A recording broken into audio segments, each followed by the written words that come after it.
my name is Lauren. I'm one of the two girls from Two Girls Patterns, and today we're gonna make this scarf. So let's get to it. I'm gonna show you it from above. In this pattern, we're gonna need three things. We're gonna need a super bulky weight yarn. The yarn I'm using today is Respun. It's thick and quick. It's made from 100% recycled polyester, and it's a Lion brand. So, but really what you're using it doesn't have to be this. It just has to be a super bulky weight if you want it to look like the scarf in the pictures.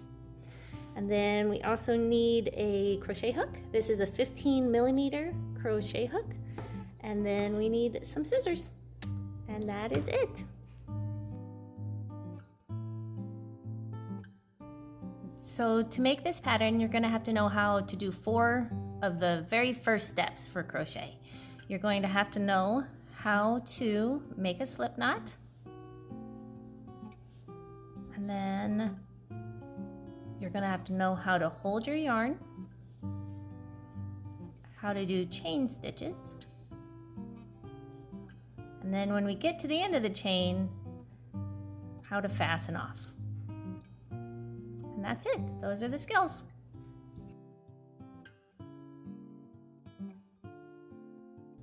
So for this scarf, we need to make a chain that is 5 foot long. So you just start chaining like this, and you continue to chain until this is 5 foot long. And there's several ways you can do that. You can just measure it with a ruler or a tape measure or something to get to 5 foot, but it doesn't have to be that precise. It doesn't have to be that perfect. I'm 5'3", and so so I just hold it from one side of me to the other side of me, from one tips of my fingers to the other tip. My arm span is about 5 foot since I'm about 5 foot tall. But if you are 6 foot tall, then that's really okay too, because you probably want your scarf to be a little longer anyways, because you're taller. And so the longer you make these chains, the longer the scarf will be, and that will work out perfectly. So 5 foot you can go shorter than 5 foot, but I wouldn't go a lot shorter, because you want to have enough to have the tails at the end and to be able to make your knots. And so if you stick with around 5 foot, then that's good. Or 6 foot, like I said. So that's it. I'm gonna check this. I don't think I'm anywhere close, but I'm about halfway. If I hold it from one hand, it goes right about to the middle of me. So that's good. Just keep going. I wanted to say too, there's several things about this pattern that are just great. This pattern is really nice because, especially for beginners, because you're just repeating this one step over and over again. And so you can get used to holding your hook and holding your yarn and, having it run through your fingers like it does. You'll notice I keep pulling it out of my ball. It's a little tight right now, and so that will get looser as we go. But there's all the things you have to do, and you have to learn how to do. So I still have about a foot. So I think I'm gonna show you guys from the front how I measure that, just to make it really clear. And when I say that, all I mean is this. Just hold it from the tips of your fingers to the tips of your fingers. When you spread it out, it should be straight. That's it. But yeah, this pattern is great because you just get to practice and practice and practice these beginner things to the point that you get comfortable with them. So then when we move on to making stitches, other than the chain stitch, you can concentrate on that instead of having to concentrate on holding your yarn and hook and trying to get all that figured out at the same time. Okay, so I am at 5 foot. I'm actually gonna go a little over because I wanted to show you what happens if you go over. You just want to take your hook out and pull it out. Like I went over 3 right there on purpose, so I know that's how much I need to go out. But yeah, just pull them out, easy peasy. And then you just fasten off. And I'm I'm going to cut it. I want to leave about a, I don't know, 5-inch tail on there. So there's the first one. And now we need to do that 9 more times. So I'm going to start that over again. I'm going to make a slip knot. Put my hook in there. And so another thing that's really nice about this pattern is we don't have to count, which is always nice when you don't have to count. So you can, once again, concentrate just on making the stitches. You also, I wanted to show you, let me see, let me do one that's really tight. One really tight and then one really loose. And so if you look at that, you can see I have a really loose one, 2 tight ones, a loose one, a medium one. And that's okay. With this pattern, it doesn't matter at all. And that's going to be really normal when you're learning. That's how we do it.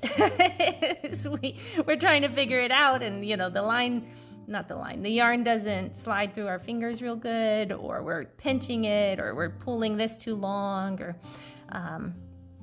because we're figuring it out. It's new. So this pattern though is so nice because it's not wasted. You don't have to rip it out. You won't even notice it in the finished item. That's kind of the look of it, is like that. So you just don't have to worry.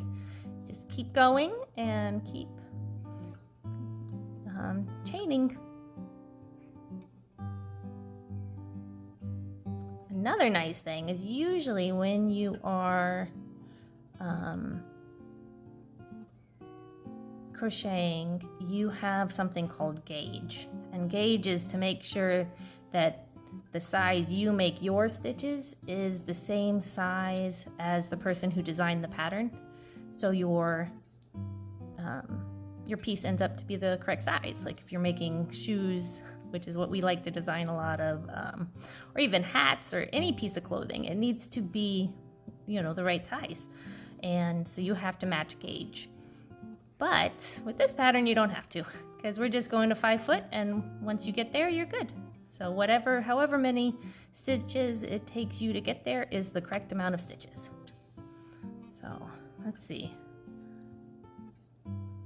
I am almost there. I need probably, I don't know, 10, 15 more. So what else? Oh, and you don't have to weave in ends. I'll show you what I mean by that here when we finish this round. Let me see.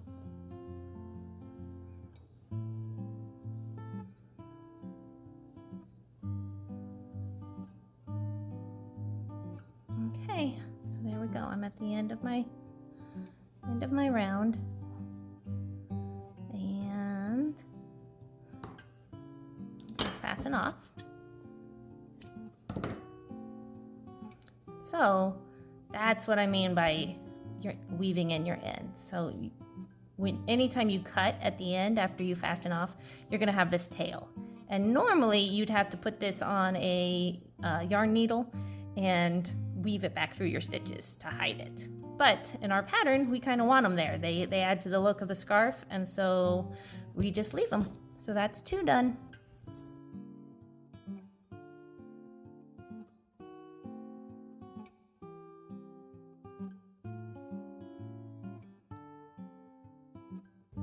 To tie our scarf, all we have to do is line up all of our chains so they're pretty equal on both ends, and then put it around your neck like you're gonna wear it. And then we're just gonna tie 2 simple knots. And really the only thing you have to keep in mind with this is that you want it to be kind of, you know, smooth around your neck like that. And you want to leave enough room with your knot that you can still get it up over your head, because the idea is that you don't untie it every time, that you just kind of leave it tied and take it off that way. So that's it. So then to tie it, you're just going to cross it over one side over the other, and then pull it through just like that. And then we're going to just do that one more time. So we're going to cross one side over the other and pull it through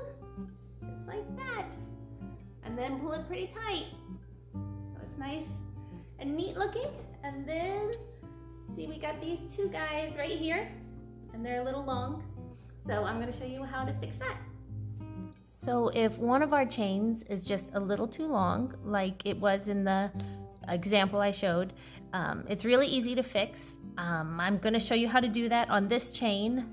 This is just one big chain, but I wanted to cut it from both ends to show you what happens when you cut it. It behaves just a little bit differently when you cut it, but both ways you can do it, and it's not a big deal. So if you need to trim it a little bit, it's not a big deal.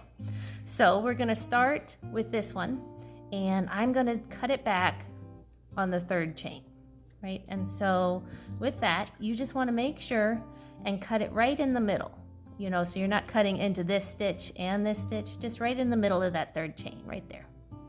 So when you do that, you cut it, and then you can discard that. You're going to have this little piece, and you can discard that. And then all you do with this is you pull it tight, and it goes back, and there you go. So there's that side. Now this side we're going to do the same thing. We're going to cut it back 3 stitches. And so that's 1, 2, 3. We're going to cut it right in the middle again. And then you can discard this little piece again. And then same with this side. You can pull it. And so there you go. So, but what I wanted to show you is, you notice this one went back a lot farther. It had to catch a little bit more, but it's not a big deal. It went back 2 stitches further. No, it's not a big deal. It won't matter at all for this. So, yeah, so just if you feel like you need to trim one, if one looks a little too long, just cut it in the middle like that and pull it until the new knot forms, and you should be good.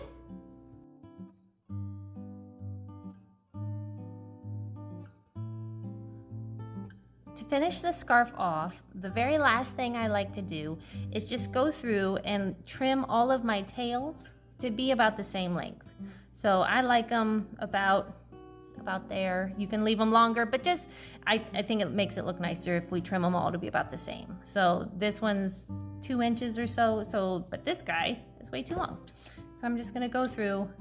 I'm not gonna get super worried about it, but you know, go through and trim them all to be about 2 inches long.